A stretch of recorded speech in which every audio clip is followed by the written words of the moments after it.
So what are the best exercises we have for Achilles tendinopathy? Okay. And when I'm talking about best exercise, I'll give you a little context. So when it comes to tendon physical therapy and the research on tendon physical therapy, historically, we've tried to separate out different types of contractions to see if they were more helpful for reducing pain over the course of time. The obvious one you hear about a lot is an eccentric contraction. So there's research on eccentric contractions versus concentric contractions to see which one is more beneficial for Achilles tendinopathy. The other hot one is isometrics, right? So isometrics in the treatment of Achilles tendinopathy. So what kind of exercises, what kind of contractions are most effective for getting rid of Achilles tendinopathy? Well, here's the thing. There's not a lot of difference in outcomes when you apply eccentrics versus heavy slow loads versus isometrics to the Achilles tendon. And some of this research is mixed. So you're going to find a little bit of research that shows that eccentrics are better. You'll find some research that show maybe isometrics are better. Then you'll find another study that shows it's not better, right? Or isotonics or more effective than eccentrics. The research is kind of all over the place. Okay. However, in most of the studies, they'll show that you start with easy exercises and low loads and work to higher loads over the course of time. Okay. So regardless of the type of exercise intervention you use, you probably want to start with easy stuff and work your way to harder stuff over the course of time. The way I tend to think about it, from isometric to isotonic, right? Heavy, slow loads, and then fast exercises. Isometrics tend to be the easiest on the tendon, right? And then you can work your way to isotonics, and then you eventually work your way towards fast isotonics, right? And heavy, slow loads are another one of those popular exercise interventions right now in the physical therapy world. I would say if you have a really painful tendon, doesn't tolerate heavy, slow loads, we start with isometrics. As soon as you can handle heavy, slow loads, we start those, and then eventually you have to work on speed. And that's going to be the last part of your rehabilitation. So heavy, slow loads will be second. And then lastly, we have to incorporate some plyometrics. You may not ever have to get to the plyometrics if your patient's not trying to get back to a sport, right? They may not care about plyometric loading of the tendon at any point for the rest of their life. We don't have to do box jumps with our elderly patients, right? It's just not important to them. Okay. The other point, and we just talked about that, is that sport specificity is going to be very important. Okay. Your start and end points are going to be very different from patient to patient. So going back to our last example, if I have a patient that just wants to get back to walking, I never have to give them plyometrics in the rehabilitation program.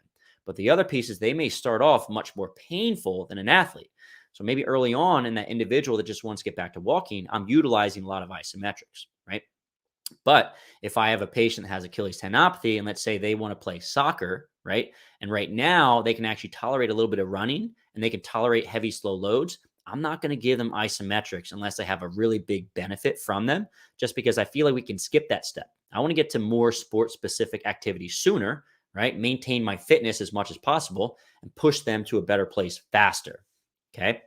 So your start and end places are going to vary very much based on the type of patient, their goals, also how severe the symptoms are. The idea is that you slowly progress over the course of time and you make the activities more specific to the sport or activity the person wants to get back to. Okay. Like I said previously, there's no difference between isometrics and isotonics in our research. You will find some studies that show an analgesic effect of isometrics, right? And I have a video that I'm going to post here. If you guys want to check it out, put it right over here. I'll put that in the show notes if you guys want to check it out, if you listen to the podcast version of this. So basically 5 sets of 45 seconds isometric push at a 7 out of 10 or 70% MVIC has been shown to reduce pain by about 50% in some research. In other studies, it did not reduce pain. And still yet in other studies, just doing isotonics, right, we're able to reduce pain as well as isometrics, right?